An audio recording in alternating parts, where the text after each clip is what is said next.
Alright, hey y'all. High chance this never ever releases to the public because it is like 4 a.m.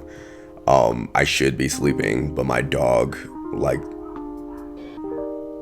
you may be able to hear a different dog barking right now, but my dog likes to come in and out of the house during all times of day and night. Well, actually, mostly at night. And so he woke me up at 4 a.m. howling to come back in after I let him out, after he was howling to get out.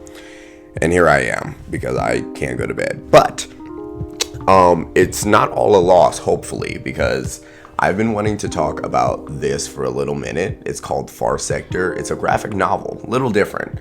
I don't really read graphic novels or comics at all. I only started really doing it now because I have started doing the book club and moving slowly through books, and I can't really watch shows or TV right now or movies. So I was like, let me try a graphic novel.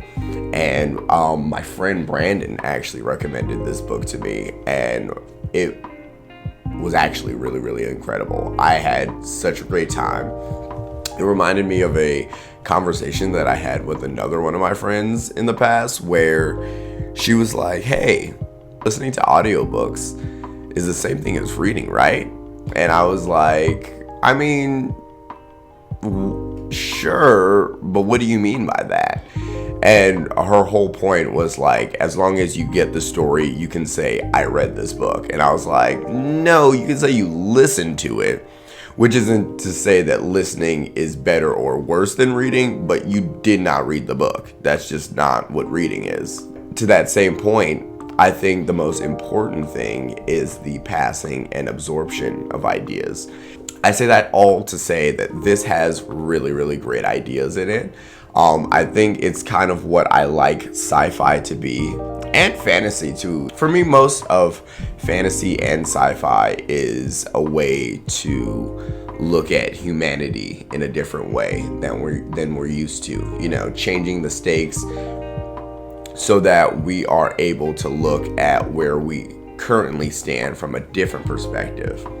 I say all that to say that I won't be going through and spoiling the plot of this because it's a graphic novel. You know, flip through it if you really, really are that curious. But I did want to say that it is an incredible story.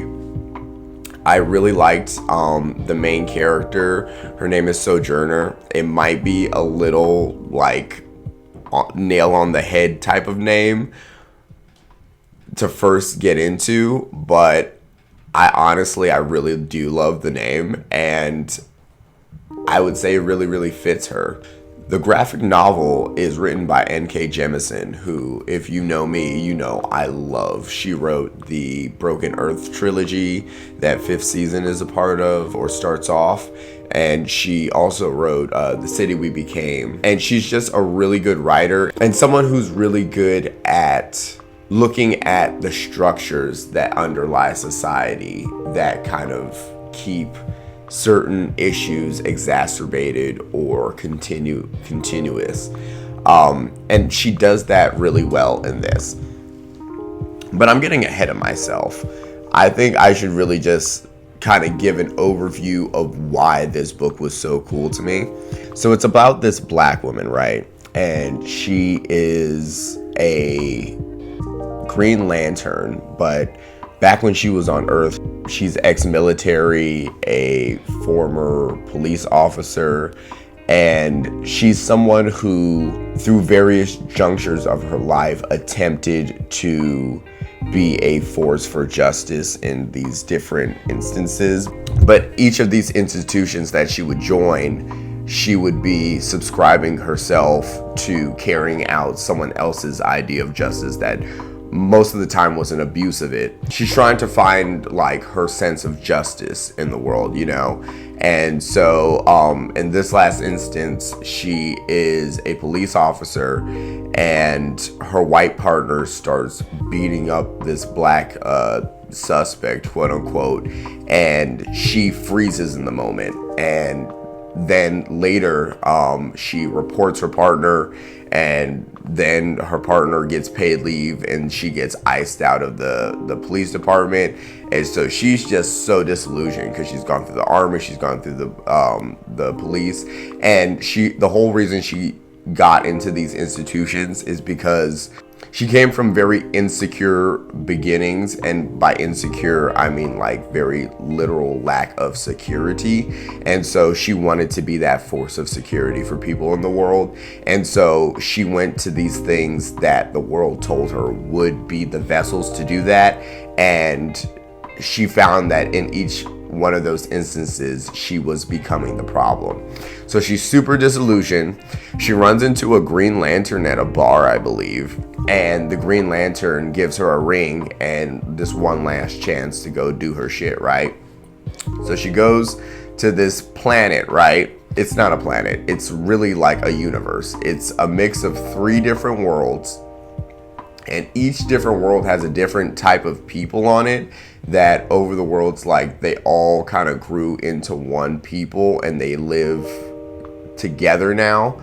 But at different times during their history, they almost destroyed each other through wars and stuff. So very fraught history with this world. There are 3 people: the AT-AT, which are like these electronic, like digital people; the Ketopli, who are these like carnivorous plant people that are like humanoids; and then there's a 3rd kind, the Na, and the Na are like these humanoid kind of like baddish people, I believe. They can fly. They had a war that almost tore all of their civilizations apart, and they're like, listen, we can't do this no more. In order to stop the war, they came up with the idea to take away everybody's emotions so that nobody would care about shit, I guess. And technically it works. So like the idea is like they've gone through like millennia of peace. Nothing bad ever happens in this world because nobody has no emotions. And the start of the story is with the arrival of Sojourner, because they requested a Green Lantern's aid because they just had their first murder in like 500 years.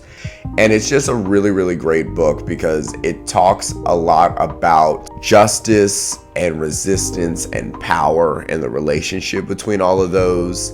It talks a lot about the way that we tend to treat emotions when it comes to the governance of people, especially when it comes to women, which is very timely right now. It shows how a lot of the rhetoric that we use around governance and decision making and the disposition towards impartiality, which in truth there really isn't any, what it usually turns into is a choice to actively neglect something. And furthermore, it talks about how the avoidance of emotions makes us way more unprepared to even deal with them once we are confronted with them, which you inevitably are. That's just the course of life, you know, and the essence of what being a human is. And if you remove that from large scale decision making, then you're no longer really making decisions for humans, you know? Of course, humans aren't the basis for this because it's set in an alien world. But like I said, I like my sci-fi to have a lot of humanity in it. And so that's basically all I wanted to say about this. I don't want to give any of the actual plot away because it's so fun. I really like how this book incorporates a lot of Black and liberatory thinkers, if that's a word, you know. For each chapter, it has like a quote, and she quotes Chinua Achebe at the very beginning. Immediately drew me in. She quotes James Baldwin. She quotes Angela Davis. You know, just the ethos of this book is just beautiful to me. And yeah, I definitely encourage a read. Right now, I'm reading Only Good Indians The Only Good Indians by Stephen Graham Jones for my book club. And I'm actually concurrently reading his graphic novel that he came out with called Killing Columbus. That's about like way in the future, some Native Americans go back in the past to kill Columbus, but shit is getting fucked up pretty quickly. It's pretty interesting. But anyway, that's all. Hopefully I can go to bed before I have to go to work. But yeah, peace.